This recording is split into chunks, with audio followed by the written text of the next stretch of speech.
It's August 17th, 2014, and we want to know when, oh when, is Shin-Chan Superboy coming to Adult Swim? If they can monetize blogging and viral videos 5 years in the future, will they finally figure out comics recap podcasts? It's all coming up next. It's episode 86 of DCR. This day, we rescue a world from mysticism and tyranny, and usher in a future brighter than anything we can imagine.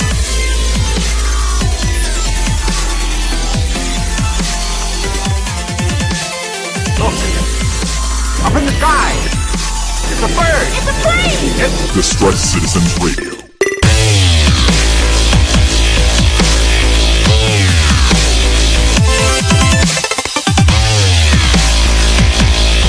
Hey everybody, and welcome back to the only podcast that promises that has a guarantee not to cause the sun to supernova. I, of course, remain your host, Sean Lamont, comic book reader extraordinaire, and I am joined this week by my cohort and co-hosting, and a little tongue twister there, Mr. Brian Glein. Hello, sir. Hey, Sean, how's it going? You do realize if we do cause a supernova, no one will be able to blame us afterwards. Exactly. That's the whole point. It's a mixed bag, so that way we're protected. Although the Rabid Bears one could technically happen. Yeah. I'm playing the odds on this. I'm playing the odds. But we're also joined by sunshine, bubblegum, rainbows, lollipops, fun, happy, yay. Miss Kelly, how are you? Hello, I'm good. Just good? Yeah. You're awake today? I see am eyes. awake. Yes. I see awakenedness. Yes. You're gonna participate. You're not gonna fall asleep. The baby is over there. It's actually Sunday. I know. We're actually recording on the date. It's not a lie this time.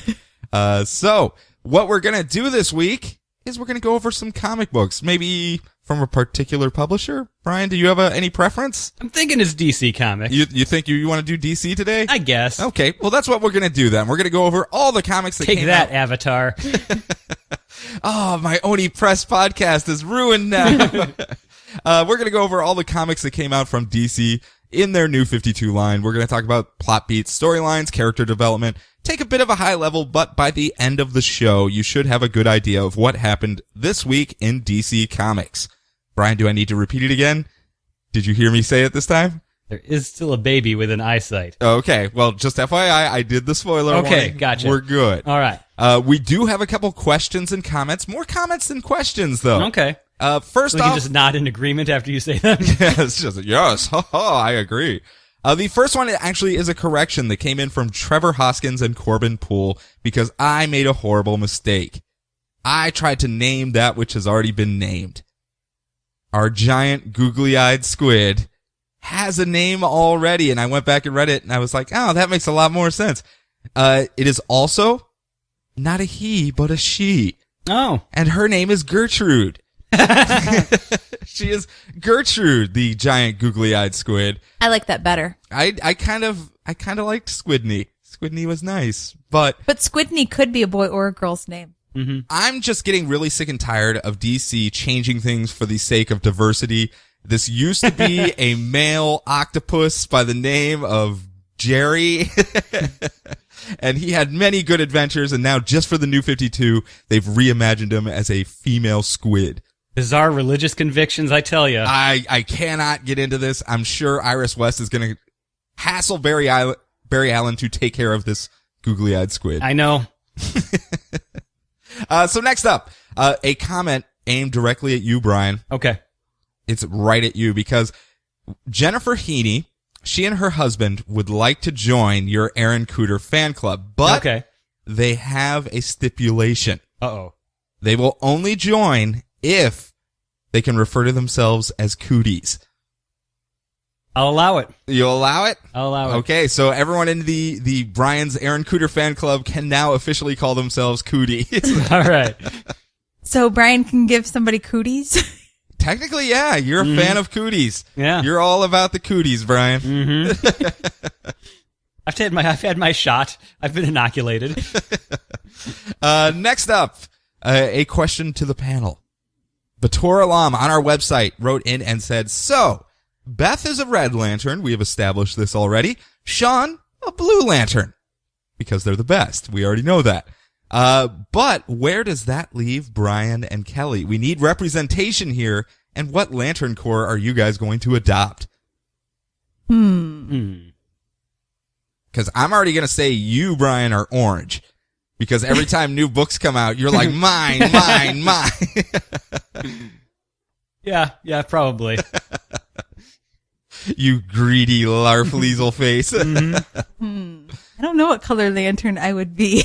Well, we've got I know you took the test before and said you were green or something. Wasn't it? Yeah, the BuzzFeed test said I was green. BuzzFeed Joey told you you're a Green Lantern. You are pretty adamant in your ways.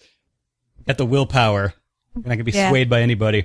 Yeah, I'm very He just hard called to you sway. stubborn. I am. And she does get hit on the head an awful lot, which makes her quite a bit like Hal does Jordan. put you in with the Hal Jordan there. Okay, so Kelly will be our green. Brian will be our orange. I'm blue because the best. And Kelly, of course, rage. Hey. Sorry, Beth, rage. Beth is rage. Well, you can be rage too. You can switch between the green. You're a Guy Gardner. You're a red-green hybrid there. So next up, last question for this one. And Brian, Kelly, let's see how business savvy you guys are. Business. Christopher Gay wrote in and says, actually, Christopher Gay and multiple people have written in and asked this question. That's why I'm getting it on the show, so we have it out there.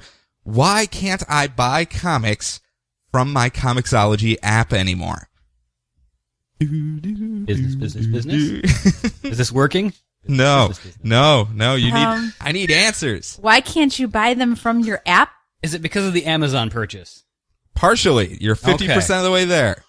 But you have to do it on the website now? Yes, you have to do it on the website. You can't buy from an app. Yeah, I've always done it on the website, so. Yeah, but after the purchase from Amazon, you cannot buy from the app itself anymore. Okay. Well, that just seems silly. Then what's the app for?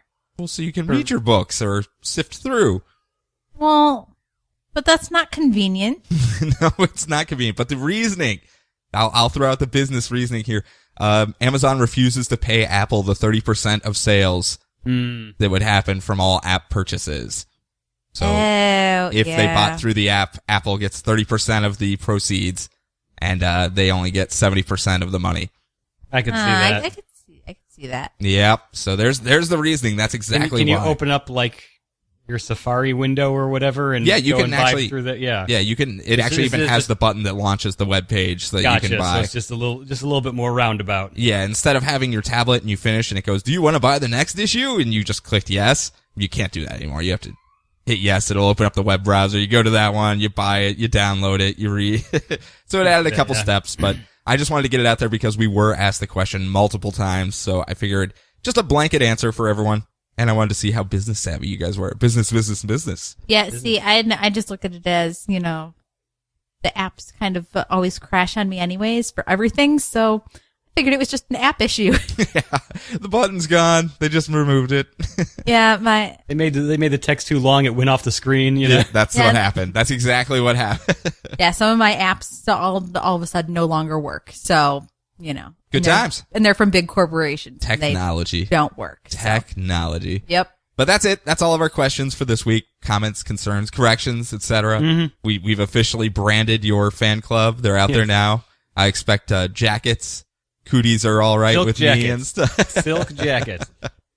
So let's move forward into this week's books.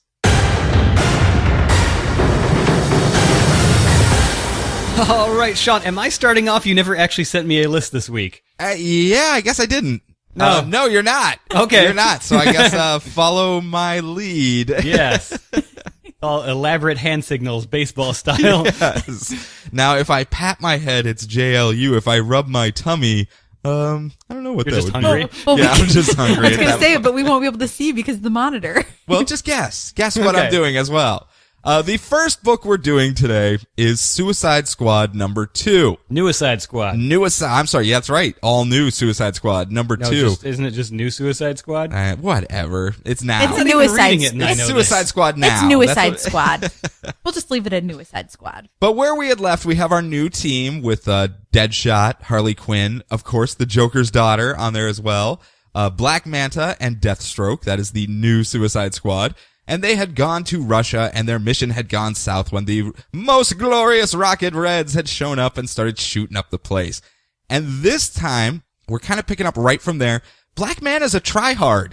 He is trying very, very hard to make this work. Does he like stuff as well? I think he does like stuff. Uh-oh. He doesn't like Rocket Reds, though. I can tell you that much. But the entire time he's like, come on, guys, we can do it. We're a team. Let's get out there. Let's go over here. Deadshot, Deadshot, where are you going? Why are you going over there? And he's like, I'm getting away from the bullets, you idiot. As just gunfire is going off everywhere. And finally, Black Manta goes, fine, that's it. I'm taking command. Let's do this, guys. Follow me. We're bugging out. Pew! They run on downstairs into the subway. They're going to escape from this horrible mission gone south. Now, elsewhere, Deathstroke is being attacked with the most devastating manner that you can attack Deathstroke with. He is in contract negotiations with the Russian authorities to switch sides. And so we have like interspersed in between all this action stuff. It's Deathstroke bartering for better dental plans, I guess. Can I get better benefits in this whole thing? I don't know. Your 401k is a little weak. You're investing a lot into the tech sector, obviously with this Rocket Red thing, but I think you should go into the medical field. I think if you diversified a bit. So that's going on over there. Deathstroke's busy. He's negotiating off to the side. The Rocket Reds, though, cannot follow everyone down into the subway. It's too tight of cramped of quarters. They can't get in there. So everyone's down there, and they send in a band of Russian soldiers to try to take him out. This one general is like, I can take him out. It's the Suicide Squad. They'll probably kill themselves before I get there. It'll be easy. And they get down there. They start fighting. The entire fight, though, Joker's daughter is mimicking every move, every word, every facial expression that Harley Quinn is doing. Just to a T. So they're just yelling at each other, stop copying me. No, you stop copying me. I was here first. Nuh-uh, I have the Joker's face. I'm better. So that whole dynamic is going on there. Meanwhile, the Rocket Reds have decided, well, if we can't fit in the tunnels, we'll just shoot a hole through the street and come on down. So the whole street starts rumbling. Everyone starts running, but Deadshot gets into I generously use the word gunfight with the general that is down there with this Russian squad. It's basically Deadshot shoots the guy in the shoulder. The Russian soldier gets his gun, shoots Deadshot in the shoulder. They both roll around on the ground, shooting each other in non-vital organs, while Deadshot is just screaming out, quit shooting me! For the love of God, just quit shooting me! And as he is about to escape, before he can get away, the entire roof collapses down on the subway system. Boom, boom, boom, as the Rocket Reds come patrolling in. That's where it leaves off. It was fun. It was a lot more entertaining than I expect from a Suicide Squad book. I saw some chatter on the internet this week about you read the Comics Alliance. I read the Comics article. Alliance thing, yeah. I was gonna bring that up. This could be, if it's intentional, the most intelligent title that DC is putting out there. Yes. And if it's intentional, I don't believe it is, but if it is, it's a lot of, was it Chris Sims that wrote that one? I believe so. Okay, well, he was saying that he was talking about how much he hated Deathstroke. I'm pretty sure it was Chris Sims. Okay, well, it was basically him talking about how it's such a meta comment that basically Vic Sage, the new Vic Sage that they have here, is the big money man, and he comes in and looks at it from a number crunching method and says, what's working on this team? Oh, the 2 extreme members? Well, let's get 2 more extremier members on there, and just, yeah, that'll obviously sell better, and Russia, throw Russia in there too. So I don't think that's the route they're going. I think this is just a fun title, and they're just goofing around and being kind of tongue in cheek. I don't think it is a meta commentary, but you never know. Yeah. But I did read that article as well and was like, man, I'm surprised people are actually even talking about the book, let alone enjoying it, period. So it is fun. It is fun. It is your popcorn, just goofy action type thing. It's a lot more Secret Six than the last go of Suicide Squad. Than Juggalo Kill Squad. Yes, Juggalo Kill Squad. This is not. This is a little bit more tongue in cheek, a lot more fun. They're just messing around, and these guys do not work well as a team. They would have got unsatisfactory and working well with others. Yes. So next up, Brian, what do you got? I'm just going to go off on a limb and assume it's Justice League United. You see? You don't need me. You don't need me to send you anything. Justice League United number 4. So we are dealing with kind of the aftermath of the last issue. Alana Strange has just been Zeta beamed back to the Ultra bunker hidden in the Canadian Moose Factory, where she finds a blue version of Adam Strange's cool jetpack costume. Oh, we're forming the Power Rangers? We're forming the Power Rangers, apparently. I mean, there's a purple one back there. When they start wandering around Canada and they're all wearing their color-coordinated, street clothes, and no one even stops to think, wait, why are they all wearing Power Ranger costume colors? They'll be able to get away with it. You haven't been to Canada in a while. It's all over the place, man. Power Rangers everywhere. Just primary colors. All primaries. But yeah, she goes, oh man, if we're going to keep swapping places in the Justice League, I need a space suit and a ray gun too, and it's awesome. If they're going to be doing a thing where Adam Strange and Alana, there's always going to be only one Strange on the team because of the Zeta energy they got zapped with. So, Well, I'm sure they have full control over when they swap places, oh yes, right? It's not going to happen at the worst possible time. Never. They're not going to need a super intelligent scientist at one point, and then suddenly they get action star Alana Strange. No. Alana Lang? Alana Lang, yes. So she runs into Mia Bean, the First Nation girl, who was they were hunting a antler monster. They run into Mia Bean's friend who who followed them into the bunker, and she says she got kidnapped by the antler monster. They go to hunt her down, they fight it, and Mia Bean is able to make it go away by saying, Kiwatin! I don't know what that means. Shazam! Yeah, it is kind of like Shazam. So are she and Shazam going to meet up and just yell power words at each other? I hope so. Is there another one that uses a power word out there? I can't think of anyone. I can't think of anyone off the top of my head. But just have the everyone backward, the reverse, or the... Katana? No. Backwards talking? No, the person who's the opposite of Shazam. Oh, Mazas. Mazas. Oh, he's dead. Yeah. Oh, okay. Dead. I'm sure he's dead, never to be seen again. Yeah, there's not going to be a baby whose first word's going to be Mazas or anything. So, back on Ran, where all of our heroes are kind of dealing with the aftermath of the Bith Ultra experiment. The Thanagarians are super mad at the Ranians because they let their great hero Hawkman die. Oh. This might possibly cause some tension between the two worlds. It could. I heard those two are buddy-buddy, though. Those Thanagars and Ranians. Mm-hmm. They've always gotten along. They've always gotten along. This isn't going to cause any problems whatsoever. whatsoever. Hey, what's that book Ran Thanagar War doing over here? I don't know. Ignore that. So Martian Manhunter, he takes Ultra the multi-alien under his care. Adam Strange is stuck on Ran because the Zeta power between him and Alana, who he secretly married, we found out earlier they weren't just engaged. She is Alana Strange. Yes, but he was waiting until she graduated before announcing it. Mm-hmm.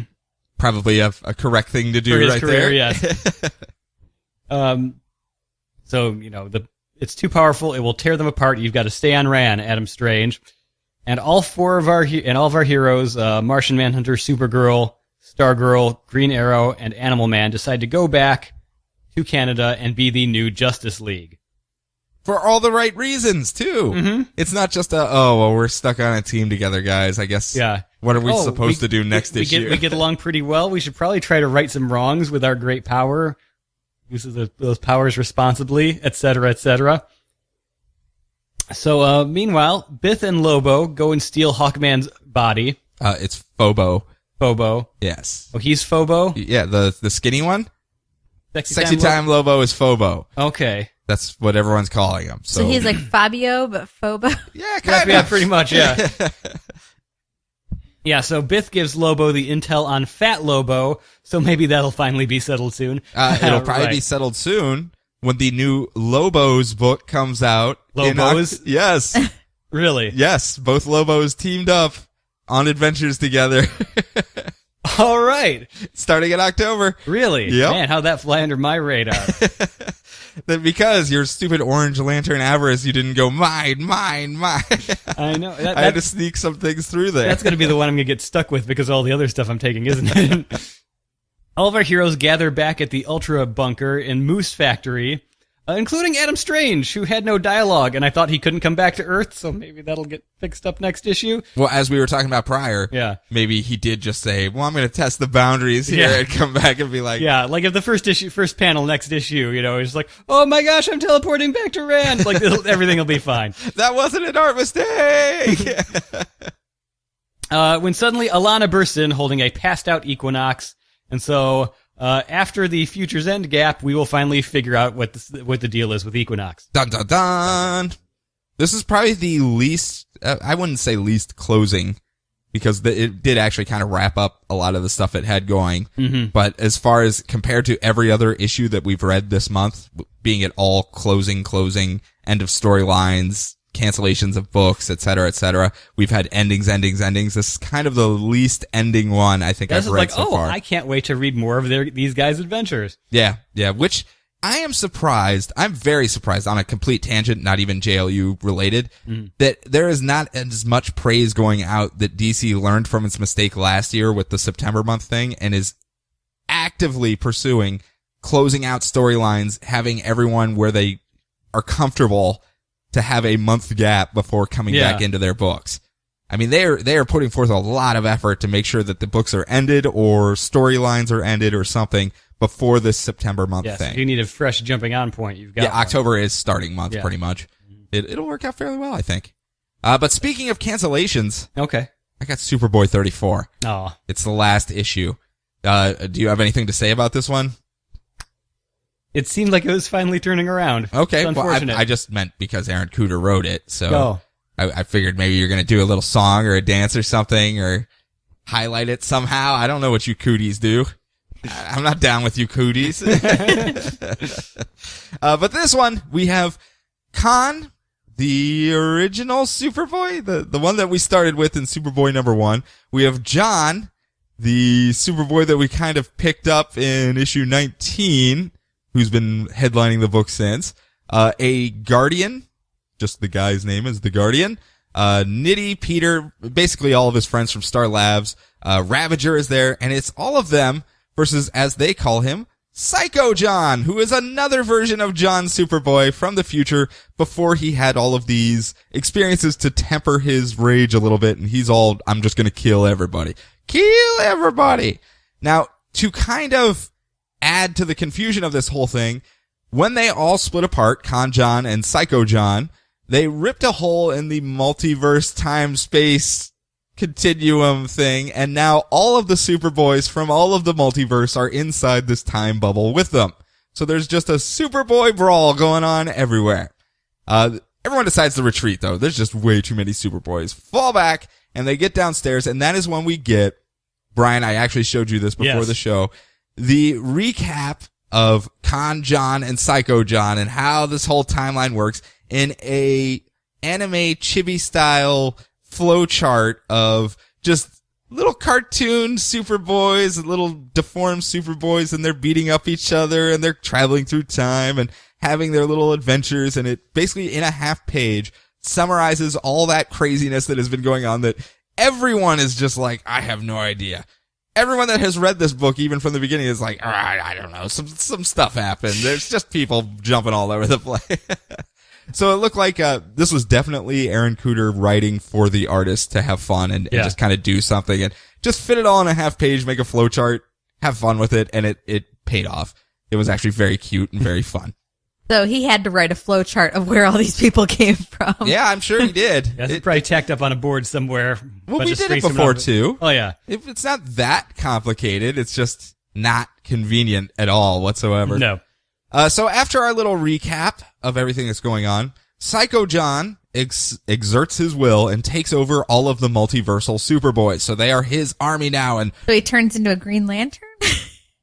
No, he's just red, glowy, kind of has his whole like glowy things. I know, because of the willpower. I get it. So it's basically the whole team's being overrun. Their IT guy gets his head ripped off, the one that got turned into a robot.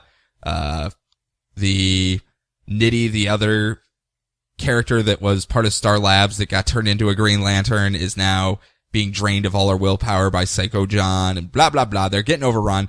So Ravager and Khan run off over to the side and they open up the freezer to defrost all of the Nowhere goons. All the people that are basically Gen 13, it looks like. Or I would assume Gen 13-esque characters. None of them get a name. I just know most of the Nowhere people were like Leash and weird Gen 13. Hammer Down. Yeah, and just weird side characters. Or DV8. DV8. The evil Gen 13. I did not know that. They were just a thing that existed. I know nothing about them except for the fact that they existed. DV8. Yes. That's awesome. I want to read more about them. So they have released their whole thing, but they just cannot stand against the Legion of Superboys. There's just too many of them. They're getting overrun.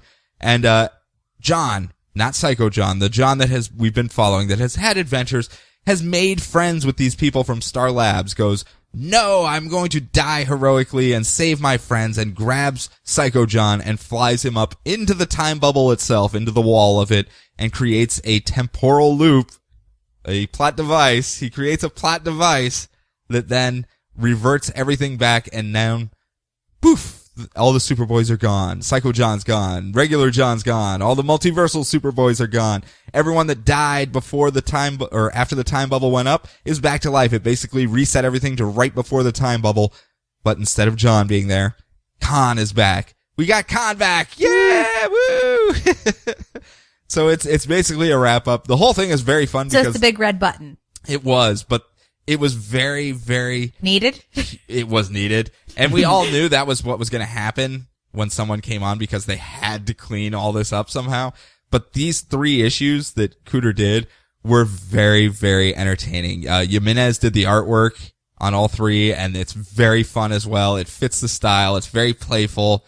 It's really what I wish Superboy had been for quite some time. And that's why I'm kind of sad it's closing out on probably the strongest it has been. But I guess if you're going to go out strong. Yeah. So it'll help them launch a new Superboy down the line if it goes out with goodwill. And it seems like it's going to be picking up in Supergirl, so. Yeah. Yeah, and with Gen 13, and maybe they'll go up against DV8. Maybe that's where we'll get them. But yes, it was fun. If you're curious, if you want to see how they've salvaged Superboy, check out the last 3 issues that Cooter did. I'm sure you cooties already did it, but for everyone else, go ahead and check it out. It was actually pretty fun. Brian, what do you think you got next? Do I have World's Finest? No. Oh, do I have Green Lantern Corps? No. We just I- did Superboy. Oh, so maybe I'm doing Superman Wonder Woman? There you go. There See, we go. now you're putting this together. All right, Superman Wonder Woman number 11, Superman Doomed, bracket, Last Son, bracket, lowercase chapter 02, quote, assimilation, end quote. So I just have you down for Superman Wonder Woman here, but I guess I need to type a little bit more. Yeah. All right, so when we last left our doomed storyline, Mongol and Nan had just come through the Phantom Zone portal in the Fortress of Solitude with their plan to murder the planet. Murder the world. Planet murdering. So when they go, they're like, okay, we're major, top level supervillains. Oh yeah, A-list. Straight up A-list. And what separates us from the goons, your red darts and whatnot, is research. We Okay. plan out our attacks. Okay, I wasn't aware of this. So, first things first, let's fire up the Fortress of Solitude news watch, check out what's happening on Channel 52. This is GNN. Yes, and so they see the entire Earth being attacked by Brainiac, and they go, oh, well then, I guess we will go back to the Phantom Zone. Not because we're scared. No. We left a souffle in the oven. I mean, we've got to go back and make sure that doesn't burn. It'll ruin our oven. They left War World back there, and he's Yeah. like, "Oh man, I left my War World running. I have to War go World pick running, that up." I was hoping they were going to start up a new Food Network show, Woe World Westpies. So, Marriage on War World. is what brings us together today. All right, so Superman and Martian Manhunter, they team up to save Lana, Steel, and Cyborg. Cyborg stays behind because, guys, I'm just way too similar to Steel right now. I have no liquid metal to help out, so I'll just stay behind and beat up some of these walrus ships. Was he reading Dr. Henry Irons' book, How to Solve All Your Problems, by covering it in metal? And he's like, "Oh, I just don't have any spare on me right now." No, not at all. So they figure out the sequence of a Brainiac harvesting everyone's minds, and they've got to stop. And basically, he's using their minds first, but eventually he's going to drain them. He's going to collect their memories or whatever, and then they're going to die. And so they've already established, okay, he's obviously has a mad on for Superman, so that's why Metropolis and Smallville were the first places hit. They're going to be the first places to die. They'll make Superman super sad. Brainiac's kind of a D-bag. Yeah. Not as much as Doomsday, but he's Not as there. much as Doomsday. So we've got Superman. Oh, I think I've already said that. No, I didn't. Okay, so we've got Superman, Batman, Martian Manhunter, Wonder Woman, electrical engineer Lana Lang, Yeah. and a bedridden Steel, good choice there, Cyborg, against Brainiac to save the world. They're the last people left. They need more firepower. So Wonder Woman goes back to the negative zone to find Mongol and bargain for Warworld. and they were just sitting there like, oh, hey, Wonder Woman. Yeah, we had already come through. We just left Warworld running. We were just getting it back, parking we got to preheat Warworld. I was double parked with Warworld here. And Superman goes back to talk to the increasingly junior high-level Doomsday. It's like, what can't stop thinking about me, Superman? What, you want to date me or something, huh? What's going on? And You love me so much. Why don't you marry me? Yeah, really. So he lets Super Doom back out, turns back into Super Doom. So that he can try to fend off the Brainiac hordes. Yes. He had to make the decision to release Doomsday to try to save everyone or not. Yep. And villain artwork by Tony Silas. Guy hates drawing pupils on people, but everything else was super dynamic and really cool. What is your thing with eyes? Like, seriously, every artistic critique you have focuses on the eyes so The window much. to soul. Window to the soul, Sean. Is that what you do? Do you just turn a page and just bore your gaze into the eyes of every face on there? I can't tell where anyone's Show looking. me your soul. I can't tell where anyone's looking. But no, it was really cool and really dynamic. I mean, I hated it. Marvel, ignore him. Oh, gotcha. Okay. That makes more sense, I think. Yeah. But what do you think? How are you liking the Doom storyline now? You didn't get 3 chapters all at once, so I'm hoping the overload wasn't as much. It wasn't as overloady. There are certain points where it's like, okay, we've got to shift all the pieces here. Yes. But the way all the characters are interacting, it's fun again. Good. Yeah. Good. Because last week, with the 3 chapters, as I said, won me back. So this one was just like, yay! It's continuing down that path and having fun again. Especially that first page after the big cliffhanger last week, where it's Mongol and Nana, we're here to murder your world. And the first page of this one, they're like, oh, Brainiac's here already? Well, I'm not messing with that. Let's go back to Phantom Zone. I was like, oh, that's kind of funny. So it almost reads like one of those campfire stories where you pass off the story on to someone else. Like, well, I don't like where that's going. I'm going to change it. So next up, speaking of change, Harley Quinn, number 9. Okay. We get a new costume for Harley Quinn in this one. Not what you were hoping for. No. But Harley Quinn is having some issues. She has taken over an apartment building on Coney Island that is, of course, a... What's the proper term for this, Brian? Would it be a freak show? Would it be a... what do they call them now? A carnival house? I don't know. It's a house of carnies. Isn't there like a wax museum in there too or something? There's a wax museum. There's a burlesque show. There's the Ripley's Believe It or Not. Yeah, there's a fortune teller, et cetera, et cetera, et cetera. There's all these weird things in this tenement building that she is now the owner of. And one of the residents is Miss Macabre. And she was the one that runs the wax museum / the burlesque show.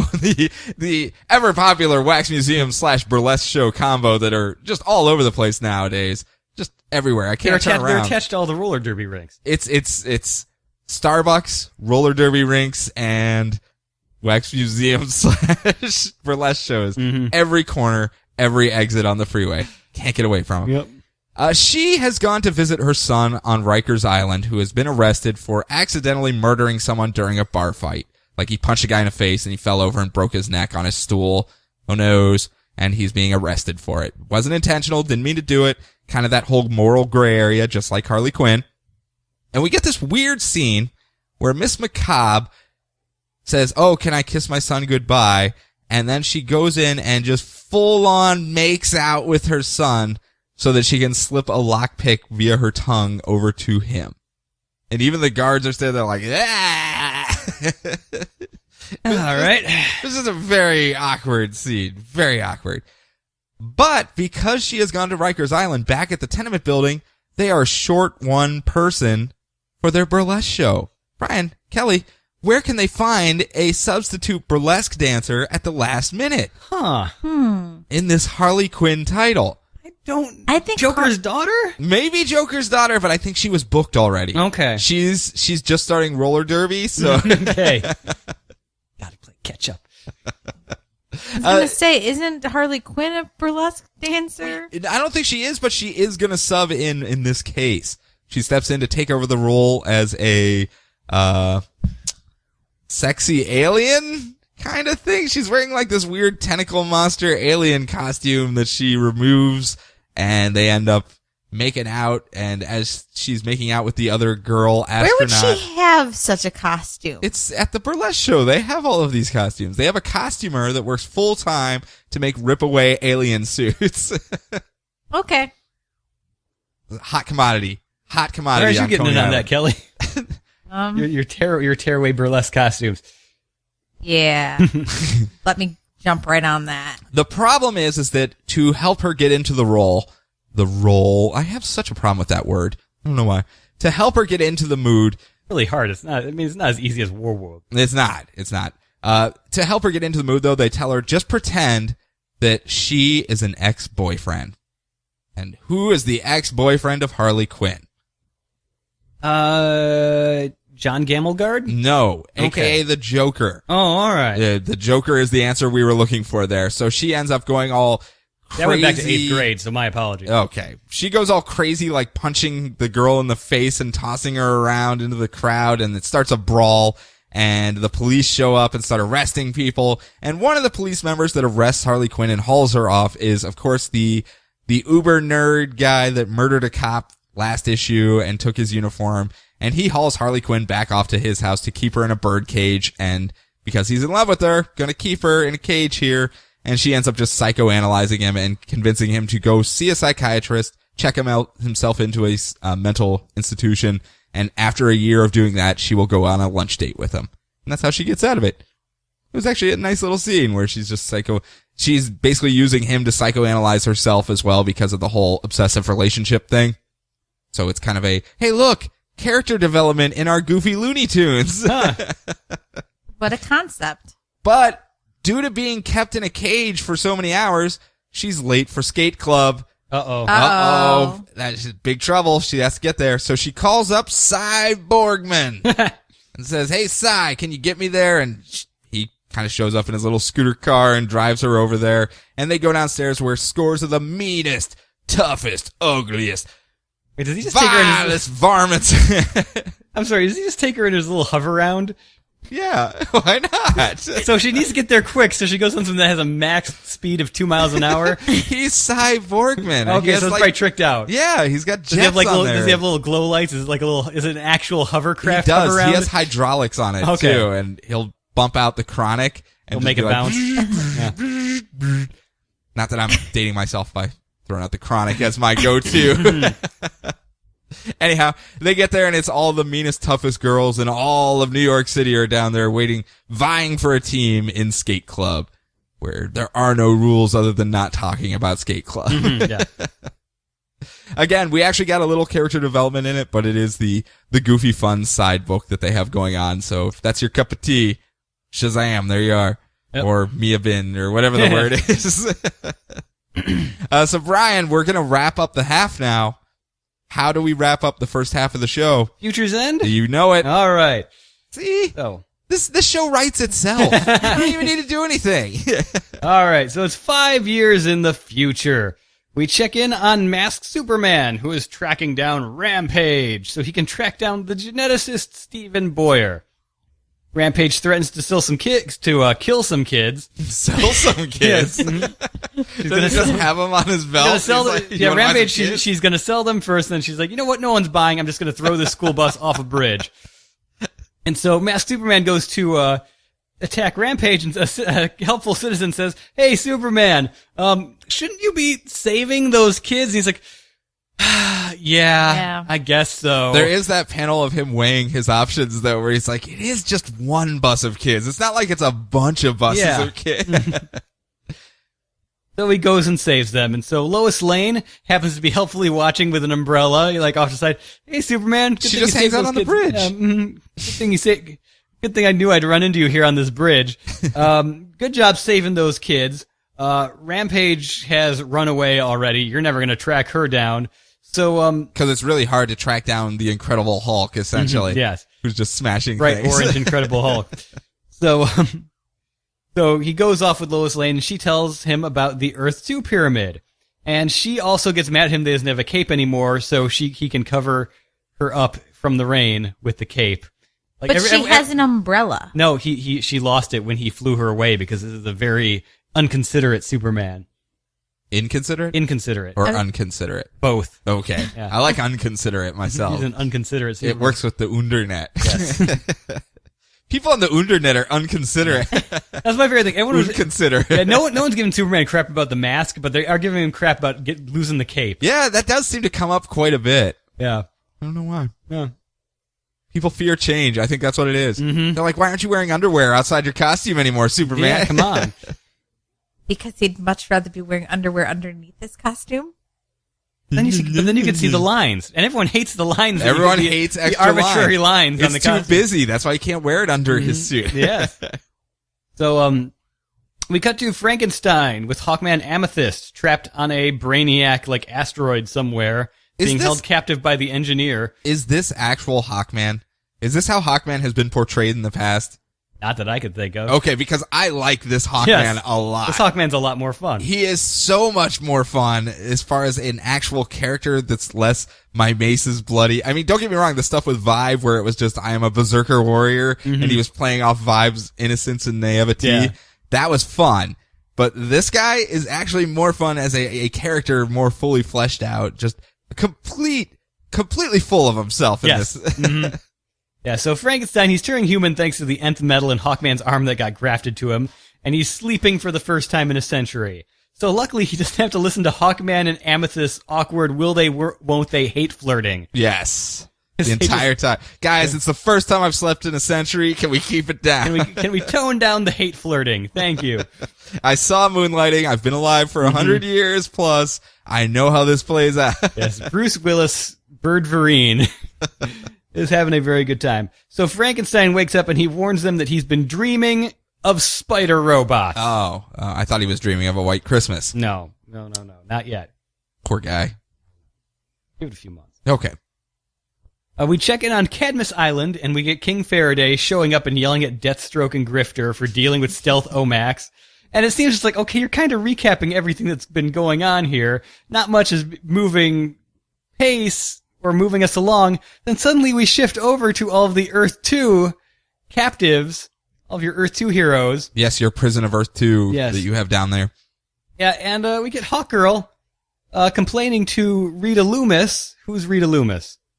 I know this. I don't know off the top of my head, though. Okay, but has she possibly been showing up on Earth 2? I'm sure she has. Because when I Googled the name, I got nothing. Absolutely nothing. Gotcha. But talking about how the things that were implanted under their skin, they itch and they feel like they're growing. It's really weird. I'm not quite sure what this is. And then You don't know what that is? I think I know what that is. I think that's the start of Spider Robot People. Well, I would assume. I It's think, Spider Robot people. Brother Eye has already infiltrated Cadmus, and whatever tech that they had in there for tracking or whatever, he's starting to assimilate. And then they talk to Mr. Miracle, the master escape artist, who is walking around outside the jail cells like it's absolutely nothing. He's like, it's pudding day. I love pudding day. Yes, I'm not leaving.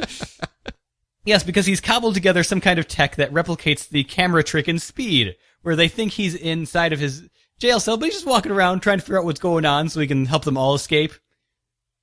And I thought that was great. Yes, I thought it was great too. He's got his like second cousin box on his shoulder or something. It's not quite a mother box, but it'll do in a pinch. Yeah, and that was like our one thing. It's like, how are they keeping Mr. Miracle captive? Oh, they already knew what they were doing. Yes. Okay. Yes. No problem. We kind of assumed that was how that was going to play out too. Yeah. When you put Mr. Miracle front and center of your jail cell spread, where you have like your big page right there of everything, and it's right in the middle is Mr. Miracle, it's like, oh, okay, I see where we're going here. Yeah. We check in with Constantine and Tommy and Midge. I've been missing Tommy and Midge. Yeah, they haven't shown up much recently. No. Because apparently we've now learned what they were leading into. They check in on an African port that the ship had all of the murdered people drift into. So some old wise man talks about how an angel did this. And apparently the angel is the parasite robot. Da, da, da. And it's looking for Brainiac, which means that Constantine and company need to go and find whatever it is that the parasite robot is looking for first. So I have to ask. Yeah. Why is Constantine getting involved with Brainiac? That really doesn't seem to mesh. I mean, obviously they have a plan, a goal of mind here, but this is not the character that I would think would be dealing with Brainiac and Brainiac robots and stuff like that out there. Yeah. At all. If it's world threatening, I guess he is kind of a sorcerer supreme type thing, and he's looking out for the planet. Maybe there's some mystical mumbo jumbo behind Brainiac we don't know about. Ooh. Magic Brainiac. Mm-hmm. Magic Act. Unfortunately, the one thing that we don't check up on this issue? What's that? We don't check in on former Red Robin Tim Drake. Oh, well, we all know that's is currently living I don't under know the what his name name is. St. John Honeybun. Ah, jeez. So what do you think about this? This is the lead-in chapters here. I bet you he's still wiping a glass. I hope he is. Well, he had to go buy new ones. Yes. And you don't just take them out of the box and use them. You have to clean them before. So what do you think? We're in the lead-in chapters now to the month devoted to this book, pretty much. Yeah. Do you feel like it's actually starting to make those steps where it's like, I think I can. It still feels like they're taking little baby steps until they can get to that month, but the Earth 2 reveal was done very well. Yes, and that was a good chunk of the book. And the Hawkman stuff was very good, too. Yes. So, I mean, you're looking at large swaths of the book here as starting to pick up here. Yeah. I'm enjoying it more. I've been enjoying it. I've been enjoying it the whole time. I've been enjoying it, too, but it has been a slow burn. I'm not going to lie. It's it wouldn't be something that I would be like, oh, I can't wait until the next issue. I can't wait to see what happens. It's like, okay. But it's something that I can enjoy in my pile every week. Exactly. My digital non-pile. But I can understand why people are a little salty as far as the pace. Just like, okay, these are characters I don't really know, and you're really baby stepping forward. So I can understand why some people are kind of about that, but not to me. Yeah. Not to me. But that wraps us up for this half. Brian, what do you have coming up for the second half? That's a darn good in order question, of how you're doing them. Well, let's see. What's my... Well, I've got Batman, so I'm assuming that's first. Yep. I'm going to guess World's Finest is next. And we usually end strong on Green Lantern Corps. See? So. I don't even need to put out the notes. You know how this works. And I'm going to wrap up the show with Batman Eternal number 19. Batgirl, the final issue by Gail Simone. I think we have a 5 years later issue next month, but the last in this particular run. And then Birds of Prey, also the final, but the final one for that one. And I will wrap up the show with Constantine number 17 on his hunt for Brainiacs, maybe? I don't know. So hold on a couple seconds. We're going to take a quick break to grab a soda, and we will pick it up from there. Money back.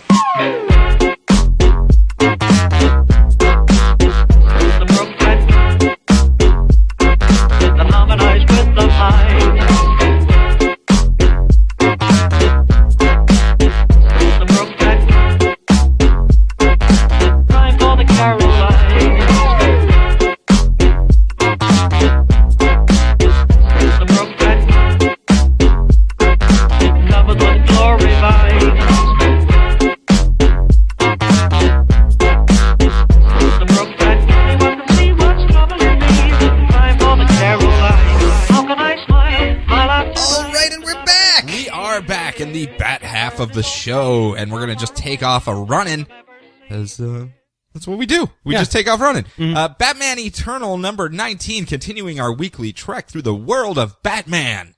Let's go to Brazil first. Sure. There was stuff going on in Brazil. El Gaucho? No El Gaucho in Brazil. Ooh. Well, he showed up there for a little bit during that whole soap opera thing. And was El Gaucho. He was just... He hooked up with all of the actresses. He shimmied his shoulders a little bit. Yeah, and then he just ran off with the soap opera, soap opera actresses, whatever. This time, though, we're dealing with Batgirl, Red Hood, and Batwoman, who have meta-invaded their own toy line factory. And unfortunately, Batgirl found who was in charge of this factory, some weird guy in a Hawaiian shirt, who then mind-controlled Batgirl and made her start seeing Red Hood and Batwoman as the people she hates most. In this case, the Joker, for shooting her in the spine, obviously, and of her younger brother, the psycho James Gordon Jr., who has kind of ruined their whole family life. So she sees them as those two and just starts going all out attacking them. Red Hood says, I'll handle her. I'll keep her busy. You go find out who did this. And Batwoman makes her way upstairs, weaves her way through, and finds upstairs the guy in the Hawaiian shirt. And we find out who he is. Dr. Falsario? Anyone? Bueller? Falsario? Dr. Falsario. Is he a false face? He could be. He's had the plastic surgery. Remember we dealt with that before?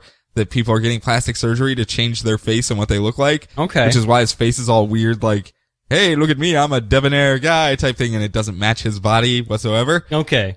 So it could be False Face Society. I didn't even think about that. Huh. I guess we could start going down that path. Well, and his name is Falsario. I would assume. As in okay, well, being false. hey, you guys didn't get Bizarro last week either, so lay off. I can miss the obvious as well. In this case, though, Batwoman hits him in the face. I also wasn't reading that book. Shut up, you. Batwoman hits him in the face with some scarecrow gas that she has weaponized and stole from the DEO before she left. And during their scuffle. And from Batwing. During their scuffle, it comes out that he was the one responsible for making James Gordon see the bad guy holding a gun in the train station. There actually was no gun, as we know, because his gunshot went right through it. It was like intangible. Dr. Falsario is the one that made him see it. And Batwoman beats him up, hauls him down for questioning. And at this point, Jason, Red Hood, is really kind of losing the fight against Batgirl because he doesn't want to shoot her. And that's kind of his go-to solution for things, serrated knives and guns. And it's like, people will probably get pretty mad if I did that.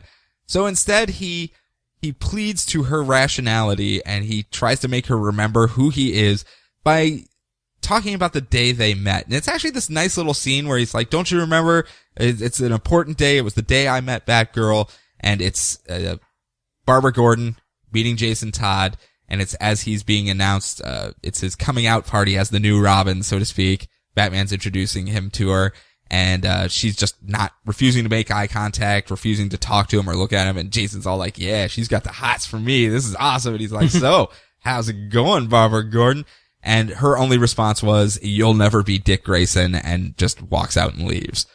And that's what causes her to remember that she hated him so much back then. But she has a valid reason for hating him because he took over the role for, goddamn role. I hate that word. He took over the cape and pixie boots for Jason. Took the place of? Took the place. There you go. That works. For Dick Grayson. And that makes her snap out of it. And she's like, oh my gosh, Jason, I'm so sorry. But now, at least they have a lead. They have a clue. Does it have a big blue paw on it? It did. Clue, clue, clue. Second vignette, though. We're heading on back to Oz, where we are dealing with a prison riot due to the death of Fishnet. It came out that Fishnet was murdered, the rose that they left on him, he was kissed by it, and it fell off, and all of the people from the Penguin went, baby! Well, they didn't go baby. What they ended up going was, oh my goodness, Falcone's trying to pick off our men. It's gang war time inside the prison riot rules. And this comes to light as James Gordon is standing in his cell, and Warden Zarbatos comes by like, oh my goodness, oh my goodness, oh my goodness. It's a prison riot. I am the worst warden of this prison ever. This is like the fourth riot. This is not good. And she's because of my lack of depth perception? Yeah. I'll never know. That's what it is. Maybe we should not put the open all cells next to turn off the lights button because my depth perception's way off and I keep hitting the open all cells button. Yeah. In this case, though, she's letting the people out that are kind of in this little separate area because she thinks they're going to get murdered if the gangs roll in through this area. She's locked off. And the prisoners that are rioting kind of fallen back to the electrical engineering room. Only they had Lana Lang. I know. Yep. They want to override all the locks so they can get in, so they can murder the figureheads, either Penguin or Falcone. So both groups are out there. And Gordon sees this as a chance. He goes, well, if everyone's fallen back to the electrical engineering room, I can get out there and save the guards that they've taken hostage because I'm Jim Gordon. I'm awesome. So he goes. Does he have some liquid metal he can cover them in? He does not. Oh. I know. He's really roughing it this time. But he sneaks on out there. He's stealthy and he's beating up some of the guards as he's going through there. He played Arkham. He knows how to do it. He hides around the corner, does a little combo, catches the crate as they throw it at him, and he throws it back at him. It's good. He's good at it. And he makes his way to where the guards are actually... He's just sneaking around detective mode the whole time. He is. He's It's like, really "Please, awkward. Man, good thing they please." spent all this time on this graphics. If I'm just used to have this green screen on the entire Just time. green haze. In this case, though, he makes his way to where the guards are being held hostage. And who do you think's holding them captive, Brian? Members of the Penguin Gang. Lightbulb head. No, it's led by Volt. Oh! Volt is there, and he's leading all of the Penguin people, and he's like, yeah, we're gonna take care of Falcone. But what he doesn't Is he know, comically drunk at the time? he is not comically drunk. Okay, because we know he's an alcoholic. He's making that turlet wine is what he's making right now.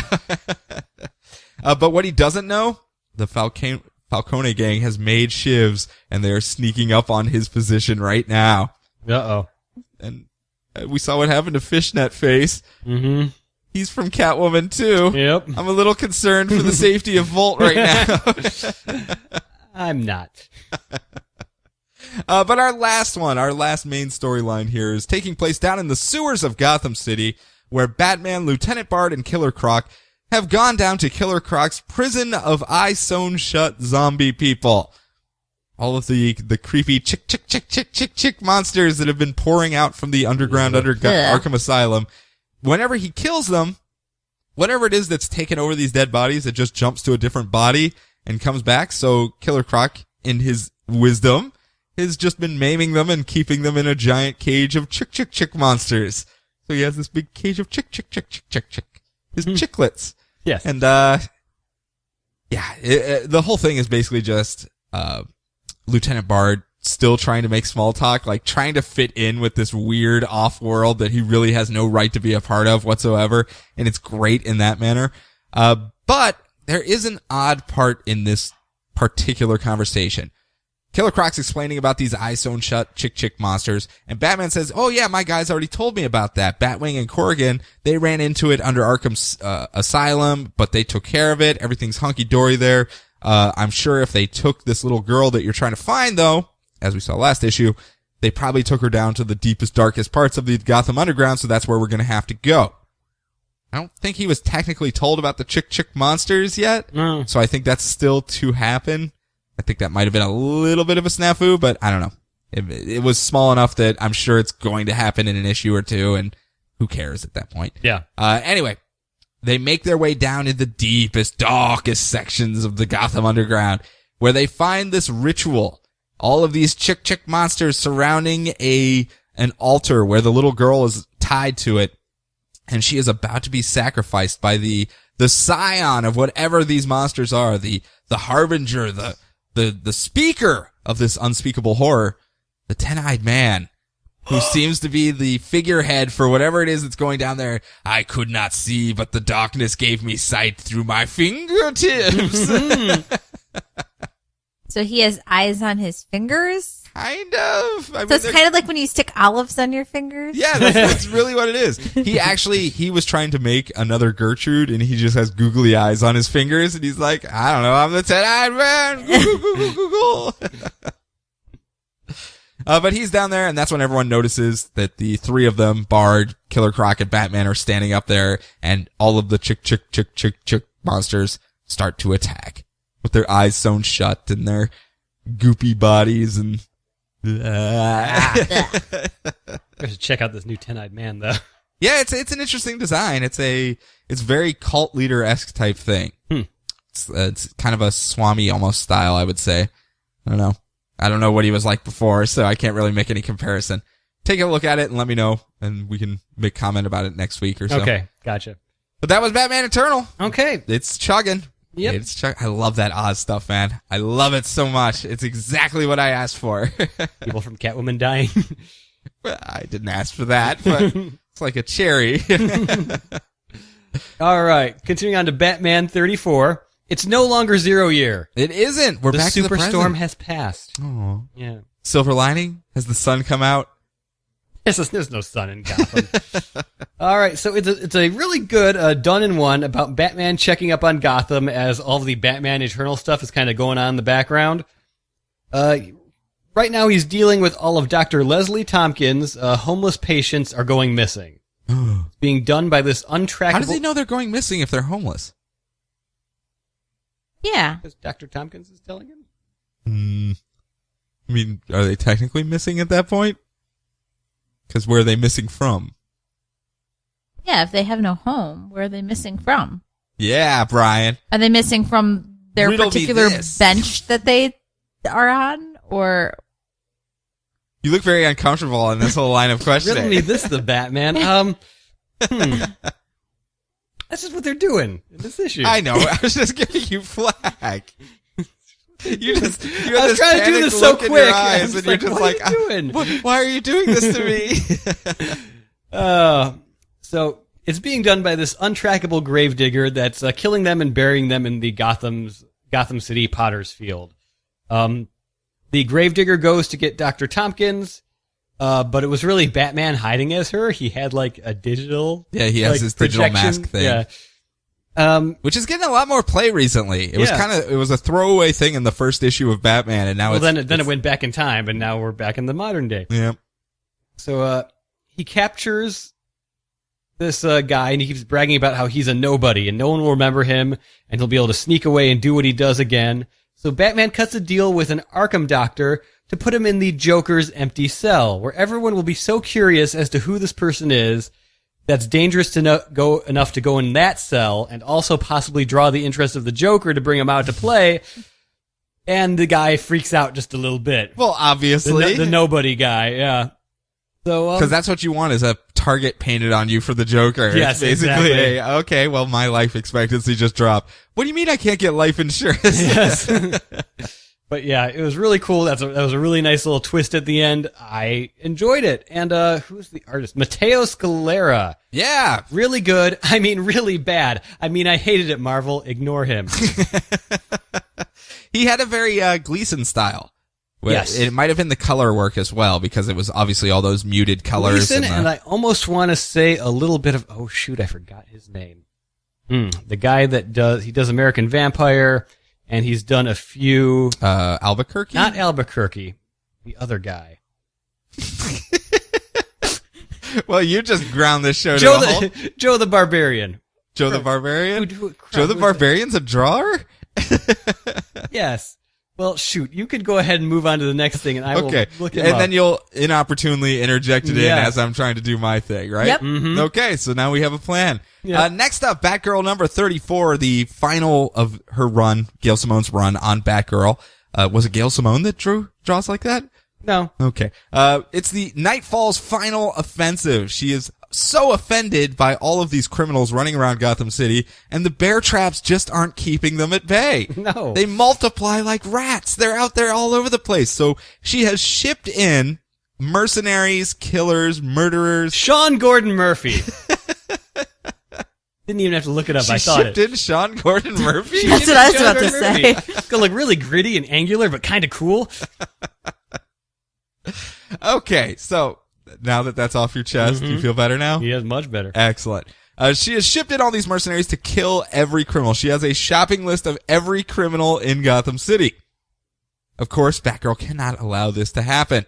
Of course not. So she has made some calls of her own. She's brought in her own army, including the Movement.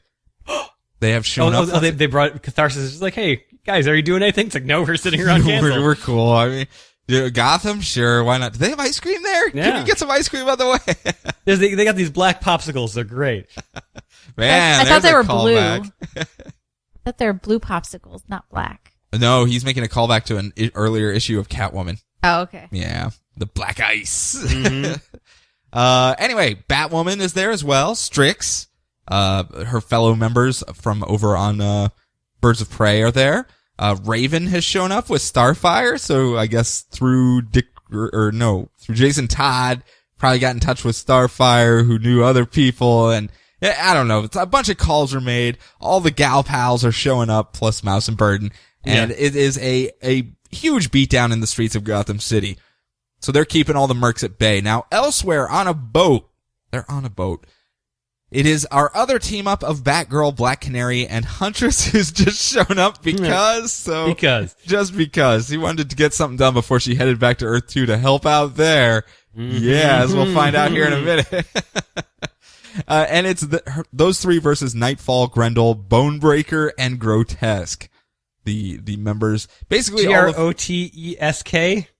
Tesquue. Oh, spelled properly. Okay. Yes. Maybe I'm thinking of someone else named Grotesque. No, this is the proper. So it's basically these three all fighting, and they beat their way through the thugs. And Nightfall's just like, that's cool, whatever. You know how this works. You're going to pin me down here, and I'm just going to move my operations elsewhere like I always do. Operation Nomad. Everything moves. It's always in constant shift. She goes, yeah, I thought about that. Batgirl says this. And, you said that all of this stuff was kept somewhere, so turns out I'm actually really good with computers. And I hacked into your system, and I figured out where everything is, and I figured out all your next moves, so I have a different group of people hitting each one of your sections. Right now, you're shut down, you're done. So I guess hey, Barbara Gordon learned computers. That won't come into play. She got that CD-ROM in the mail from the TV ad where she could learn the computer. Hacking for dummies. I've always wanted to learn the computer. I've always wanted to. The files are in the computer. What? But she does make an appeal to Nightfall because she's not entirely evil. She's just misguided. She does want to stop crime and gives her a picture of her family that was murdered by criminals in Gotham City. And that's why she's on this blood vendetta against crime and says, what would your family think if they could see you right now? Huh? Do you think this is the right move? And she finally breaks down and goes, no, I just wanted the criminals to go away. Where? But since you were so nice to me and you gave me a picture of my family and reminded me of who I am, I'm going to help you out as well. FYI, you didn't kill your brother, Barbara Gordon. James Gordon Jr. has been hanging out with the Suicide Squad this whole time. I know you didn't know that, but you're not a killer. You can take all that guilt and that burden, that weight of guilt that has been weighing you down, and you could just shuffle it off now. You could almost start a whole new chapter in your life, Barbara Gordon. It's like go move into a really cool neighborhood. Yeah. Maybe embrace the fun in your life and just You're enjoy only living. 20, right? I mean, you could have fun. Get out there, enjoy yourself. Stop being drawn like you're in your late 30s, and we'll just go with it. And that's pretty much what we get, where she's just giving everyone hugs. It is Hugs-orama for the last half of this book. She's like, I'm not a murderer. Hugs, hugs, hugs, hugs. Huntress, I just met you, but whatever. Hugs, hugs, hugs, hugs, hugs. Everybody over here, group hug, hug, hug, hug. Hug it out with Green Arrow and Animal Man. Yeah. And then she goes home. She returns to her roommate, Alicia, and goes, hey, Alicia, so some things I haven't told you about, just one or two, but I just want to let you know I'm leaving. I'm getting out of this whole thing. I found out I'm not a murderer. Just FYI. I know you didn't know anything about that, but I'm not. So hugs, hugs, hugs. But I do want you to come with me. I'm going to build my own family from this point forward. I'm going to build my own friends. I'm going to embrace the world around me and maybe don a new costume while I'm at it. Yeah. Maybe try something new. And that's where we're leaving off with Batgirl. It was a nice transitional thing. It did wrap up the overarching storyline that Gail Simone has been doing since issue 1. Is your roommate going to get lost on the way to the home planet, or No, I don't think so. is she actually coming over? Speaking of being lost on the way to the home planet, did you see the new 52 or Channel 52 thing in the back of the books this week? Yeah. Did you notice a character standing there? I did notice someone in a very short skirt, wearing glasses, holding a laptop, which means we know she's smart. Was her hair in a ponytail? Her hair wasn't a ponytail. Oh, man, she must be a genius level computer I know. person. Man, so I must and a be a ponytail? genius. I wear glasses and I have a ponytail. Yeah. God. It's all it takes. Mm-hmm. If you have a scrunchie, though, it helps even better. Mm-hmm. If you get some paint on your clothes as well, you're also a very sensitive, smart girl. Yes. So I'm artsy. Yeah. Mm-hmm. Yeah. Everyone knows this. But then you'll get asked to the prom due to a bet of some sort, and you'll come down the staircase, and everyone will be like, whoa, she's not wearing coveralls. But you will get asked by Captain America, and I know you would have no issues with that. Shut up. I hate you. What about the Flash? What if the Flash I hate you all. I hate you all. But that's the end of Batgirl. We do get another, as I said, the 5 years later, which I'm sure will be all bubblegum, sunshine, and rainbows now that we've embraced this whole, yay, everyone's hugging and having fun. Yep. Let's go to the, what did you call it? The darkest timeline Yes. and see how that plays out. All right. World's Finest number 26, Sean. Yeah! They finally made it to Earth 2. Power Girl and Huntress, they're on Earth 2. They can see Batman and Superman. They're right over there. I can't reach him. We've got to fight some parademons, then some more parademons. And some more parademons. Look, there's Batman and Superman. I can kind of see their costumes look a little bit different.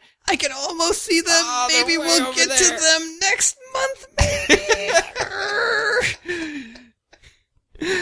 Also in this issue, Desaad made it to Earth 2, and somehow back on Earth Prime, Karen's assistant's daughter got Power Girl's powers from the boom tube explosion. That's what she left her. And also the chubby lab assistant got sudden Germanness powers from the boom tube exploser. Because he's just running around going, Mein Gott, ach du Lieber, my goodness, Fraulein, how do you have these powers? And so Karen had the foresight to leave her the name Power Girl because she knew that when they went over, the explosion would give her powers. I don't know. I don't know either. I don't know. Maybe those cupcakes that they left behind actually had power pellets in them. Maybe. And that's why they were so adamant about licking up the frosting off the cupcake. Yeah, maybe she hooks up maybe if she hooks up with chubby German doctor, he can become Herrmacht. Herrmacht, oh jeez. So, yeah. This was the, textbook. Let's not move forward. This is our textbook issue of World's Finest. But that was exactly how this one played out was, oh, they're right over there. I know that's what you guys want is us to associate with them and actually talk to these people and reintegrate into Earth 2, but, oh, there's all these parademons all over the place. Oh, maybe next month. Maybe next month. Indeed. Yep. We've only got a couple more issues, or maybe even one or two more issues, I want to say, if that, of Power Girl Huntress, World's Finest, before it goes to... Are we doing a 5 years later with them? Or are we gonna maybe check in with them on Cadmus Island? Maybe. Right. Maybe. I don't know. I do not know off the top of my head.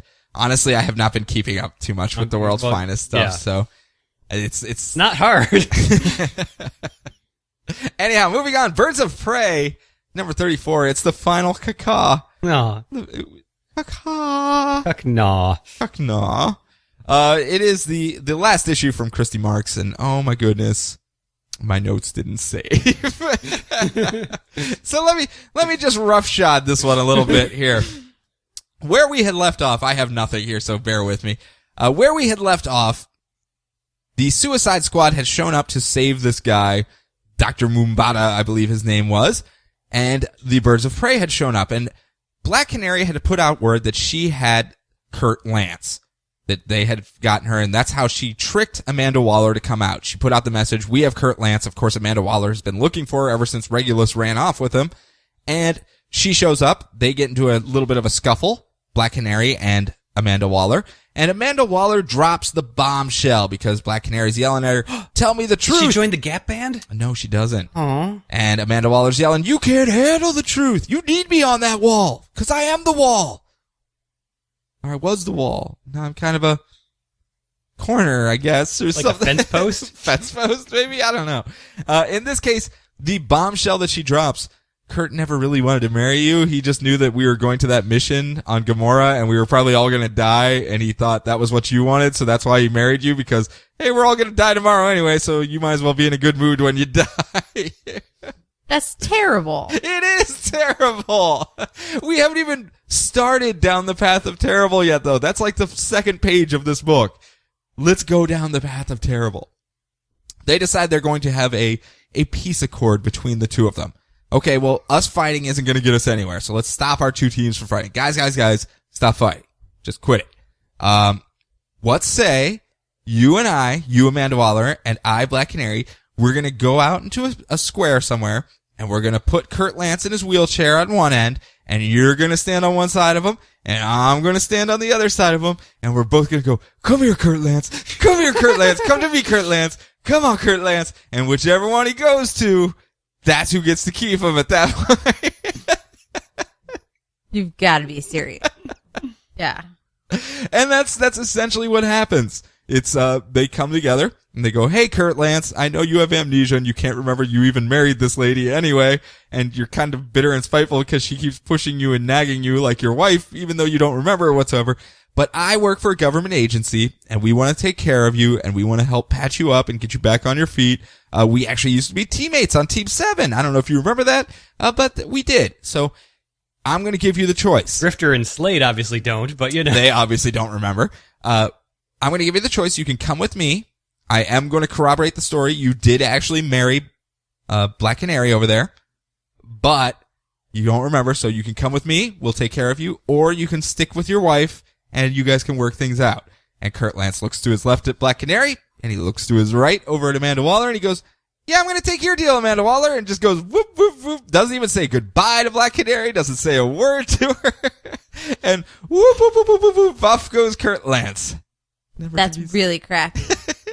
And leaving a heartbroken Black Canary standing there like, but I just spent 34 issues trying to get you back.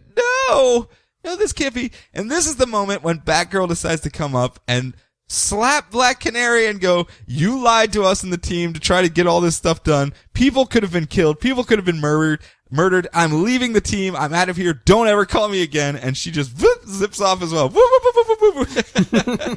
And then Condor swoops in and is just like, hey, what's up? Well, actually, you are exactly correct. That is what happens. I knew it was going to happen. Strix ends up going with Mother Abigail, or Mother Eve in this case, because she's going to get her a voice box so she can talk. They're going to, I don't know, put a Stephen Hawking's thing on her or something. I don't know. We'll see how that plays out. And sound like she's always auto-tuned. Yes. And Black Canary decides she's just going to fly off because she needs to be alone, and that's when Condor swoops with her and just goes, I'll fly with you, pretty bird. And they go flying off together as the teams separate. And then Condor gets lost on his way to his home planet, and she winds up in Green Arrow 3 months later. This planet, wherever these people are getting pulled off to, it just must be very populated with side characters of Green Arrow. It's one of the ones that hasn't been revealed yet in Multiversity. Ah, gotcha. Gotcha. It's lamps and ancillary characters of Green Arrow. At least we got all these lamps here. I don't think I did too bad of a job for not even having the book or the notes in front of me. I'm quite happy with myself. So, good job. What do you have next, Brian? I've got Green Lantern Corps. You do have Green Lantern Corps. Is that a question, or is that how we're clearing, emptying out the episode? We are emptying out the episode right there. All right. Green Lantern Corps number 34. We're dealing with the aftermath of the Durlan War as it relates to John Stewart. Because it turns out his girlfriend, Fatality, was actually a Durlan for the entire storyline. With creepy tentacles. Creepy tentacles and whatnot. And Sergeant Kabuki Man. Yes. Yeah. Sure. So that's Sergeant Kabuki Man if we're doing with the Japanese tentacle stuff. Okay, gotcha. So so John Stewart is questioning the fatality as to where. Oh, nice. Yeah. Fatality. Very good. As to where the real fatality is. Von Daggle tries to keep an eye on him so he doesn't murder this lady. So he's like, hey, I've got an idea of where the real one is. There were these people who are holding all the stuff for the Durlans, so maybe she's there. And so he's like, all right, goes and flies off. Von Daggle doesn't get a chance to tag off and keep an eye on him. But Hal Jordan shows up and says, hey, Von Daggle, well, keep an eye on those old janky Green Lantern villains that were helping us during the crossover. It looks like they've all been given updated costumes by someone. They just seem super interesting and very dangerous. Can you keep an eye on them for me? Because the last time I gave you a bunch of prisoners to watch, it all worked out fine. Yep. Hey, by the way, where are all those Durlans? Yes. He just made them inert. He didn't kill them. They turned into puddles of goop on the ground. Oh, yeah, but still, he didn't kill them. Just goop. They could be boosts and smoothies later. So, he needs to get together with Warden Zarbatos and teach her how to run a prison. So Von Daggle goes and says, okay, you've all paid your debt to society, so you're free to go. If you behave well, we will not have to arrest you again. Well, that seems pretty logical. Yeah. Except Hunger Dog, you promised... I'm going hungry. Hunger Dog, you promised to help me track down my missing partner, Nair. So he gets his current new partner... No hair on his legs, right? Nope, not at all. He gets his current partner, Amy, the giant pixie lady lantern, and off they will go in a side story later on. I hope Nair is actually like a shaggy beast, just hair everywhere. So we go to where Fatality was being held by the Derlin Associates, and they're like, okay, well, we're just going to burn all this Derlin stuff that we were saving, because that obviously went south. So they leave her to be eaten by space monsters. The next logical step in that train of thought. Yeah. Just, space monsters will unleash the space monsters. What kind of space monsters? Creepy ones. Okay. Toothy. Chicks? No, more toothy, snarly. Okay. Yeah. Okay. So, without her Star Sapphire ring, which was destroyed by Fatality, she is actual Fatality again. And she just murders the crap out of all of these space monsters. Does she have like her magic spear thing? That was more like a blade. Yeah, I guess it was. I just remember her like poking through things all the time with a spear-like weapon. Yes. Yeah, that's how I remember her too. So she slaughters them all. Jon Stewart comes to save her, but she'll kill him. She never loved him. It was the Star Sapphire ring the whole time. Oh no. Yep. Forcing her to love the man that accidentally destroyed her planet. It was murder. It was like I was trapped in my body, pretending to love you. It was awful. I hated it. Man, Jon Stewart. Jon Stewart, guess what? You never actually loved me. You just thought I was hot, and you went along with it. I was replaced by someone, and all you saw was the hot body, and you just followed along. Didn't even notice that I had changed. Jon Stewart, you are the worst. I'm going to leave you. I'm going to be nice to you. Since you apparently loved me, I won't just outright murder you right now, and I'm going to go off and I'm going to murder the Star Sapphires instead. And she's like, oh, come on. Deep down, you still love me. That's why you're not going to kill me, right? And she just goes, nope. Smell you later. And off she goes up a slow-moving elevator, and we see her turn into a tiny little dot off in the distance. And Jon Stewart is just sad.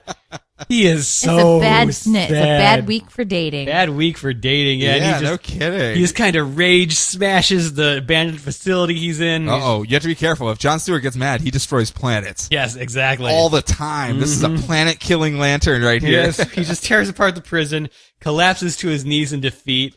Does the camera pan above him and spin, and he goes, "Wah!" Yep. And he turns and he makes a green construct of himself going Y as well, so it's extra dramatic. Oh, nice. Man. Yeah, it is just sad. It was so well done. Yeah. It was like bravo, applause. I haven't read it yet. I still have to get your copy of it. So. Oh yeah. Oh, sorry. But I was going to tell it anyways. Yeah, I'm not fine. I wasn't expecting you not to, but yeah, really, really, really well done. No. And I'm not going to lie, as someone who kind of came in after the fact, where it's like, wait, why is Fatality being so nice to everybody? It was kind of a nice, oh, yeah, that makes perfect sense now. Oh, so you're back to stabbing people again. Yeah. Cool. Oh, a cool Green Lantern villain, back to being a cool Green Lantern villain. Nothing wrong with that. With all the other Green Lantern villains out there as well. Yeah, who've just gotten released. Yeah. So, I mean, it's basically we dealt with Kanjar Rowe's not going to do anything bad. No. I was really hoping Bullfunga... He's going to go visit his cousin, Logan Rowe. Yes, exactly. I was really hoping Bullfunga the Unrelenting was going to join up with Hunger Dog and them, but maybe. We'll see. Although I'm still hoping Bullfunga the Unrelenting goes off and starts a new Omega Men with the rest of the cool villains. Oh, that would be kind of cool. That would be cool. Just someone that tells him to relent. Exactly. The entire book is just that. Maybe, if some of the Red Lanterns are going to lose their rings or something, they can join up too. Oh, yeah. Zox Get him is over okay. there. He just broke his ring. You never know. Zox. Maybe he'll be there. Zox and Bullfunga the Unrelenting hanging out would just be the best thing ever. Well, good. I'm glad you liked it. I'm looking forward to reading it myself. Last book for this episode, though. Constantine. Oh, there is one more book. Yeah, okay. number 17, Constantine. It rhymes. That's why he had to go last. It rhymes. Actually, he goes last because we have to hit our criteria for a show. The kill switch was activated. Papa Midnight's kill switch that he had when he brought back to life Constantine. He put a little buried thing in there that would blow apart Constantine, and he sold that to the Cult of the Cold Flame. And they have activated it because he knew that he was getting something done to remove the compulsion that would keep him from attacking the cult himself. And when they hit the kill switch, blah blah bloom, off goes the arms and limbs of Constantine. So there, we have met our numbers for this week. There we go. I had to Maybe even making up for some of those other weeks. Exactly. See? The limbs for the limb queen. Yep, more limbs for the limb queen. Arms for the arm throne. In this case, though, he doesn't die. He bloop, bloop, bloop, bloop, bloop, bloop, comes back together. And he's laying on a beach as a war is raging around him. And he's like, okay, I'll be damned, that actually worked. Because we get the lowdown of what has happened. And it is a double cross of everyone out there. Heptaseptuple cross? Heptaseptuple cross. That's what we're dealing with right now. What happened was Papa Midnight, quote unquote, double crossed Constantine by selling the kill switch over to the Cult of the Cold Flame. But this kill switch that he gave to them was a double cross to them because all it's supposed to do is hide, cloak Constantine, and teleport him over to where the Cult of the Cold Flame is at so that he can launch a sneak attack. Also, his assistant, Julia, shows up. She has joined the cult recently as well. And she was there as a double cross to just get in Spellbinder, who is double crossing the Cult of the Cold Flame himself so that he can attack with Julia. Now, what they don't know is that Constantine double-crossed Sargon the Sorceress when they were making with the sexy time by putting in a trigger that makes it so that she can't attack Julia or harm her in any way. So, double cross again. But it seems, Brian and Kelly, that Constantine himself was double-crossed because he has been launched back in time to World War I and is... Excuse me. World War I. Thank you. I even slowed down to properly enunciate it, and you made me go back. And he is just standing there going, man, how did all these double crosses somehow get their wires crossed? I don't know how that could have happened.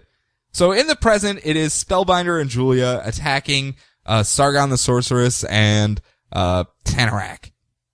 Fight. They're eventually getting overwhelmed. So Constantine has to get there before they get taken out themselves so that he can deal the killing blow.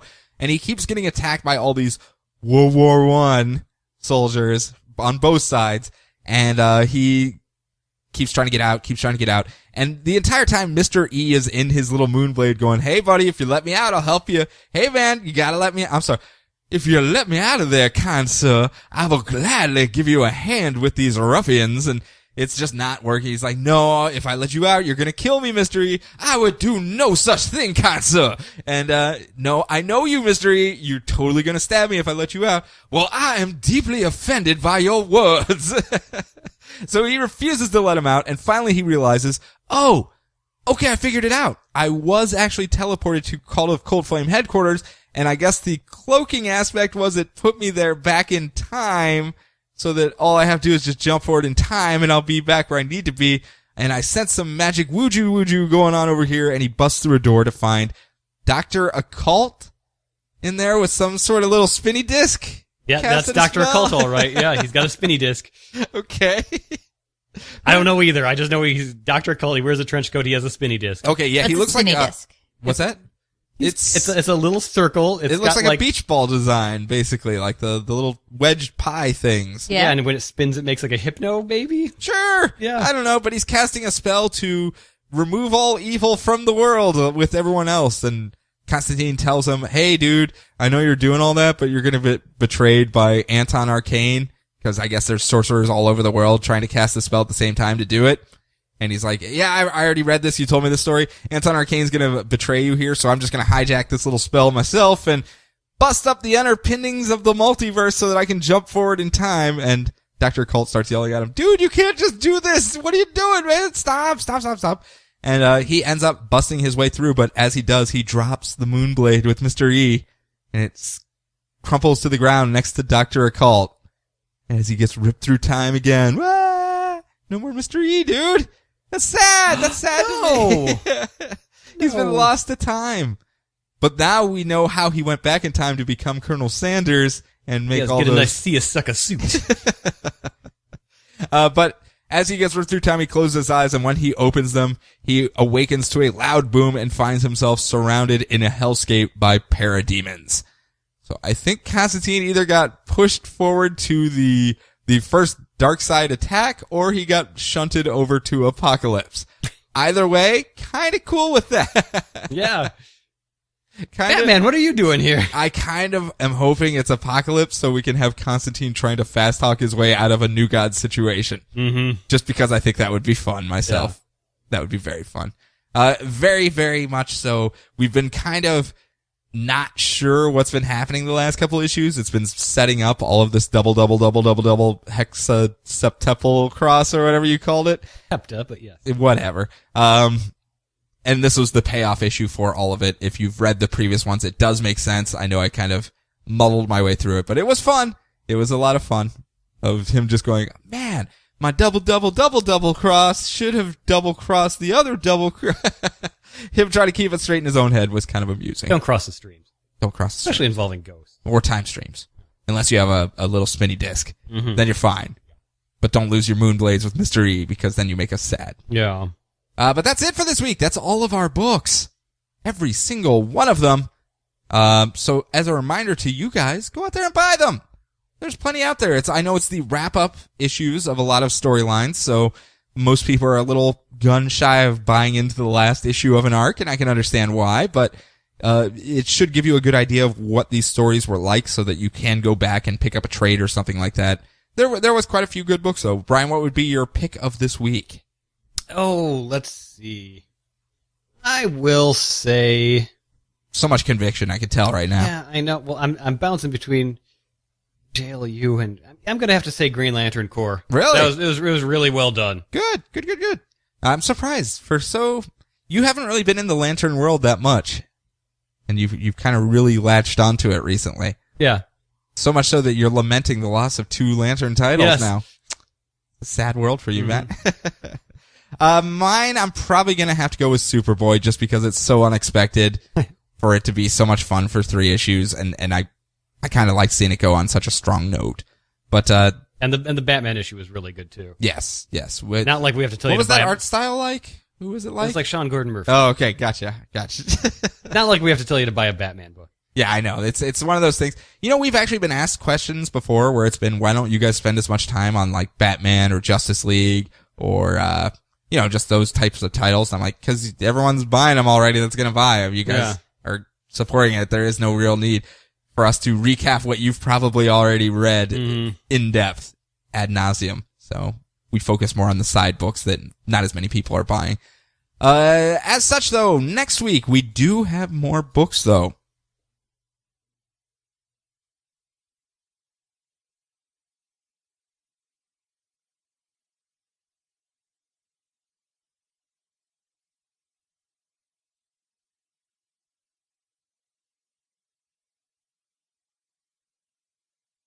I mean, it's not too many, but it's still enough. We start off with New 52 Futures and number 16. We continue with Teen Titans number 2. We get to see how that's continuing on. Infinity Man and the Forever People. We're going back to the true story. True story. Number 3. And the final issue of Trinity of Sin, Pandora number 14. Supergirl looking sad, alone in the rain. Why does it always rain on her? Why, Brian? Why? But it's issue number 34. Because of something she did when she was 16? I think she is 16. Yeah. 17. Somewhere around there. Yeah. Batman Eternal number 20. Batman and Robin number 34. I want to see that Hellbat armor in action here. Batwoman number 34 with its vampire fun. Red Hood and the Outlaws number 34. Green Lantern. New Guardians number 34. It begins. And what else do we got next week? Is there another book coming out next week, Brian? Like you say Batman Eternal? No, there's some weird title by this guy named Morai-san. Oh, Morrison? Never heard of him. Okay, well, he has this odd little title called The Multiversity number 1 coming out next week as well. So like higher education comics? I think so. I think Okay. it's going to teach you about philosophy. It's the Action right. Philosophers, the sequel, Okay. which I have read those. They're very good. Philosophers is great. I love that. I honestly used it in my philosophy class in college. Oh, did you really? Yes, I did. If you do want to reach out and contact us, though, you can do so at multiple channels. What are we called? DCR podcast? Well, for now, for another week or two. Yeah. And then We're on internet. Yeah, we are. You can find us there. You can email us. You can write us love letters. You can, I don't know. Don't send us bills. Don't do that. No telephone bills, no automobiles. Better not send me none of those automobiles. No. Automobiles? Automobiles. Automobiles? Automobiles. I don't think that's the right way to use that. It's from a song. Anyhow, you can find us at DCR Podcast anywhere on the interwebs, or you can email us at feedback@dcrpodcast.com. Do you guys have anything before we go? You know what? I have something before we go. Okay. I have something that needs to be said because I got a lot of angry emails this week. So many angry emails this week, because of a small little throwaway comment I made at the end of last episode, where I had said that minor critique of Guardians of the Galaxy, and apparently I am the hater of all things fun. Mm-hmm. I hate fun. Yep, you do. And I was called out on my hatred of fun multiple two times, and I just wanted to say, I did say I enjoyed it. I did say I had fun. I did say I liked the movie, and I levied 1-2 little criticisms at it, and that was it. It was just just FYI though, here's this. You were very specific. It's exactly what I did with Man of Steel, though. I said, hey, I had fun, I enjoyed the thing, but here's my critiques of it. The only people that jumped on me when I said that were the people that said I should hate it more. That's the people who agreed with me. I'm just saying, it just seems like there's a little bit of a no-win situation for me to say anything other than yes or no on either side. And so I'm just going to stop. I'm not going to even talk about movies anymore. Forget it. Forget you people. Yeah. Thanks for all the birthday wishes, everybody. Oh, that's right. Yeah. Happy birthday. You're the birthday boy. Yep. With your Zilius Zox cake topper. Yep. It's just, did you see what Jeremy put on our, Facebook page? About how you seem to be the death knell of everything good with your birthday cake? It's always after the fact, though. I'm just saying. It's more of an in memoriam on my birthday cake. Okay. He picks it. I just find it and, either make him a I'd cake rather or memorialize things than buy a cake. to fight. Hey, Last year was Demon Knights. we This year it's Zilius. We made it through. We made it through another year without one of my favorite artists dying, so I'm happy. Okay. Or Marvel stealing them? Well, yes. Because you hate all artists, right?